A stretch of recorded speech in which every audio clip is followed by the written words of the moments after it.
다음 영상 제목 테슬라 큰 하락 대비하세요. 괜찮네. 테슬라가 왜 하락할 수 있는지 설명을 해드리겠습니다. 좋아. 조회수 잘 나오겠네. 오늘은 이거다. 자, 오늘의 영상에서는 테슬라가 왜 지금 가격으로부터 32% 가까이 떨어질 수 있는지 설명해드리겠습니다. 자, 우선 이거는 절망편이라는 걸 알아두시고요. 반대로 왜 계속 상승 추세가 맞는지, 왜 숏보다 롱을 보는 게 유리한지에 대해서도 설명해 드리겠습니다. 자, 시청하시기 전에 좋아요, 구독 한 번씩 눌러주시면 감사드리겠습니다. 자, 그럼 바로 분석 영상 시작하겠습니다. 우선 테슬라가 하루 만에 4%가 빠졌습니다. 하지만 이게 생각보다 큰 수치는 아닙니다. 자, S&P를 보시면 오늘 반도체 쪽에서 큰 매도가 나왔습니다. 반도체들이 크게 떨어졌고 테슬라뿐만이 아니라 포드, GM까지 모두 큰 하락을 했습니다. 이번 주를 보시면 기술주들에서 경기 방어주들로 순환되었다는 게 눈에 확연히 나타납니다. 특히 반도체들이 많이 빠졌고요. 대형 기술주들도 모두 3-4%씩 빠졌습니다. 그중에 테슬라는 3.6% 빠졌는데 만약에 오늘 4% 안 빠졌으면 빅테크 중에서 유일하게 양전으로 마감을 할 뻔했습니다. 그런데 하루아침에 4% 떨어진 거는 기술주들 매도 분위기에 휩쓸려서 떨어졌다고 보는 게 맞겠죠. 그래서 테슬라가 근본적인 문제가 있어서 떨어진 게 아니라 그냥 시장 자체가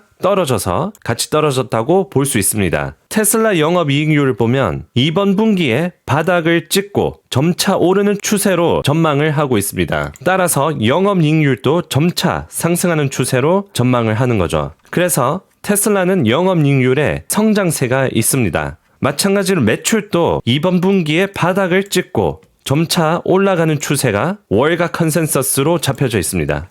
그래서 영업이익률과 매출 모두 점차 성장하는 추세가 보여질 것으로 월가는 전망하고 있다고 보시면 됩니다. 그래서 테슬라가 1년간 하락 추세에 있다가 드디어 2주 전부터 거의 3주 전에 테슬라가 7월부터 2주 만에 거의 50%까지 올라가는 엄청난 상승세를 보이기도 했습니다. 현재는 260과 240 사이에서 이쪽 박스권에서 머물러 있고요. 약 2주간 머물러 있습니다. 하지만 이제 실적 발표가 곧 다음 주 화요일 장마감 후 나옵니다. 일봉 차트를 보시면 맥디가 하방 추세로 바뀌었죠. 그래서 테슬라가 240불 자리를 지키는 게 굉장히 중요했는데 240을 뚫린 상태가 되었습니다. 그래서 어느 정도 약세로 끝났다고 보실 수 있고요. 그래서 만약에 절망편으로 본다면 실적 발표 전에 떨어지기 시작하면서 220을 지켜주긴 하는데 실적 발표 자체가 부진해서 다시 하방 추세로 돌아가는 시나리오가 나올 수도 있죠.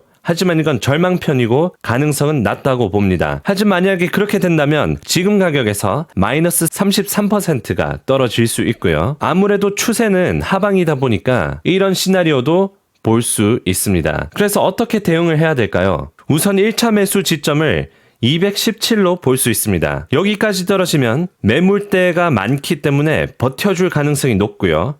만약에 떨어진다면 변곡점이 돼서 다시 박스권 안으로 내려올 가능성이 높습니다. 만약에 그렇게 되면 162불까지 떨어질 수도 있고요. 그러면 거기서 2차 매수 지점으로 볼 수 있습니다. 그렇게 된다면 평단가가 190불이 되고요. 190불에서 다시 현재 가격, 이번 달 고점 가격까지 올라간다면 40% 정도 수익을 예상해 볼 수 있습니다. 이거는 하나의 시나리오일 뿐이고요. 여러분들이 차트를 보면서 각자 계획을 해보시기 바랍니다. 자, 테슬라 차트 분석해드렸고 이제 전반적인 시장 분석을 해드리고 그 다음에 인기 종목들 엔비디아나 QQQ나 속슬, 인텔 등등 차트 분석을 추가적으로 해드리도록 하겠습니다. 우선 공포 탐욕 지수를 보면 49로 다시 돌아왔습니다. 불과 일주일 전에 탐욕까지 올라갔다가 극한의 탐욕까지 갈 뻔했죠. 하지만 중립으로 돌아왔고요. 풋 콜 옵션 비중이 굉장히 적었다가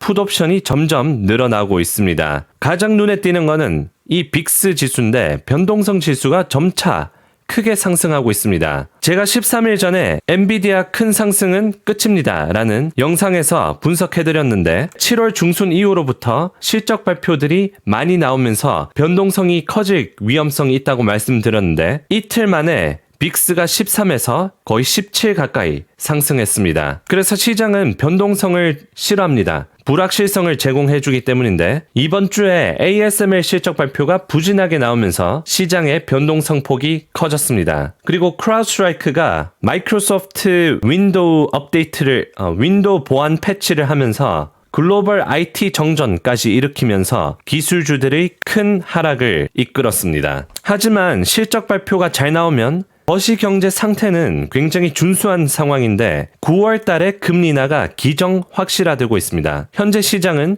94% 확률로 금리 인하할 거라고 보고 있고요. 요즘 연준위원들 나오는 사람들마다 인플레이션은 균형을 잡고 있다 라는 말을 빠짐없이 얘기하고 있습니다. 실제로 데이터를 보면 인플레이션이 계속 둔화되고 있는 모습이 보이고 있고요. 고용 시장은 점점 둔화되고 있습니다. 실업률이 4.1%대까지 올라왔고요. 일자리가 7.9 밀리언으로 줄어들었습니다. 계속 줄어들고 있죠. 그래서 연준이 경기 둔화를 이제 조심하고 있고 금리를 내릴 준비하고 있습니다. 인플레이션은 줄어들고 있고 경기는 여전히 탄탄하기 때문에 금리를 내려도 되는 겁니다.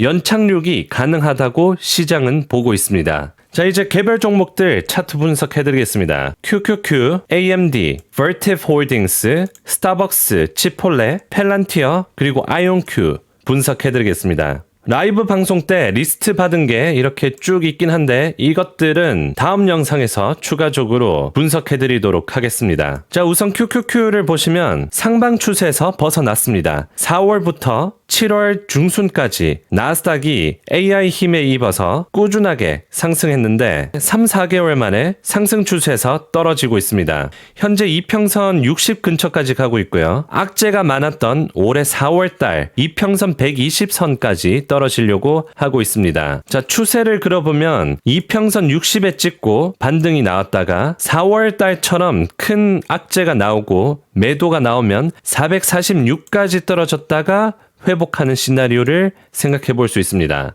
그럼 지금 가격에서 6% 정도 더 떨어질 수 있을 거라고 볼 수 있고요. 매수 타점으로는 지지선이자 이평선 61선인 472불의 첫 매수, 그리고 두 번째 매수로 이평선 120 밑으로 떨어졌는 446.8에서 두 번째 매수하면 평단가가 약 460 정도로 볼 수 있겠습니다. 만약에 그렇게 매수를 하면 평단가가 459불이고요. 거기서 만약에 상승 추세로 다시 돌아간다면 약 10% 가까운 수익을 볼 수 있습니다. 자, AMD는 이번 주에 반도체들이 크게 매도가 나오면서 이제 하방 추세로 돌입하고 있습니다. 중요한 지지선인 156불을 뚫린 상태고요. 이제 148불을 지켜줘야 됩니다. 만약에 여기를 못 지키면 거의 올해 저점까지 떨어질 수 있는 상황이 되고요. 그래서 이 가격 148불을 굉장히 중요한 지지선으로 보셔야 됩니다. 자, Vertiv 홀딩스는 차트가 굉장히 깔끔한데요. 이평선 120을 딱 찍고 매수가 들어오고 있습니다. 반등이 나오고 있죠. 올해 중 가장 큰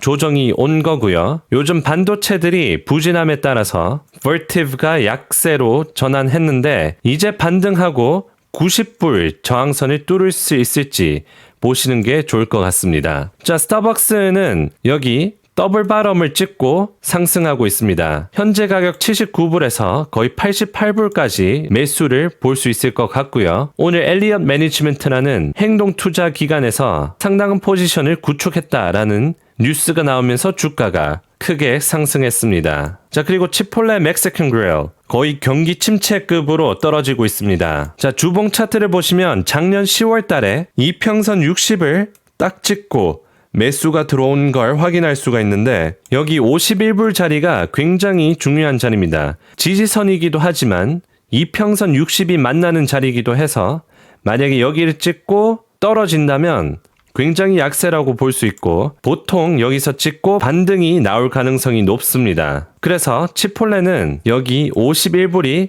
굉장히 중요한 자리라고 보시면 됩니다. 자, 펠란티어는 잘 가고 있죠. 요즘 굉장히 폼이 좋습니다. 현재 28불을 뚫고 거의 신고점 44불까지 지금 가격에서 62%까지 올라가려고 하고 있고요. 요즘 펠란티어가 굉장히 상승세가 강한 이유가 뭐냐면 AI 테마주의자, 방산주 테마 덕분인데 트럼프 전 대통령이 후보에 승리할 가능성이 높아짐에 따라서 대선 후보에서 승리할 가능성이 높아짐에 따라서 방산주들이 큰 수혜를 입고 있습니다. 거기다가 AI 테마까지 있으니까 굉장히 상승세가 강하다고 볼 수 있죠. 그래서 펠란티어는 볼 것도 없이 그냥 신고가까지 지금 가격에서 63% 정도 예상 수익을 볼 수 있습니다. 자, 아이온큐는 굉장히 아쉽게 되었는데 중소형주들이 잘 오르고 있다가 아이온큐가 9불에서 돌파를 할 뻔했습니다. 하지만 딱 9불을 찍고 떨어지고 있죠. 중소형주들이 떨어졌고 아이온큐가 돌파를 실패함에 따라서 이제 상승 추세에서 벗어나고 있는 그런 모습입니다. 그래서 만약을 대비해서 여기서 떨어져서 5.87 지지선까지 떨어질 걸 대비하시면 좋을 것 같고요. 지금 가격으로부터 약 20% 떨어질 수 있지만 우선 6.62 이 지지선을 지켜주는지 보는 게 중요할 것 같습니다. 만약에 아이온큐가 9불을 뚫었으면 돌파 매수가 들어오면서 거의 11불까지 20% 정도 큰 상승이 있었을 수 있었는데 아쉽게 됐고요. 중소형주들을 계속 지켜보면 좋을 것 같습니다. 티커는 IWM으로 러셀 2000 중소형주들을 약 1950개의 회사가 들어가 있는 ETF라고 보시면 됩니다. 자, 그래서 오늘 영상의 결론, 테슬라 하루아침에 4% 떨어졌지만 일주일로 보면 다른 기술주들과 동일하게 떨어졌다. 많이 떨어진 게 아닙니다. 실적 발표가 이틀 뒤에 있으니까 변동성을 대비하시고요. 이번 주에 전체적인 시장이 어느 정도 조정이 왔지만 여전히 4대 지수 모두 신고가 근처입니다. 그리고 연준 또 9월 달에 금리 인하를 하려고 하고 있고 이번에 실적 발표가 잘 나오면 다시 떨어졌던 게 크게 상승할 수 있는 그런 상황이기 때문에 아직까지는 시장을 상승으로 볼 수 있을 것 같고요. 다만 변동성 폭이 크게 올라오고 있으니까 조심은 해야 됩니다. 그러면 주말 편안하게 보내시고요. 다음 영상에서 더 나은 분석과 어그로 퀄리티 영상으로 찾아뵙겠습니다.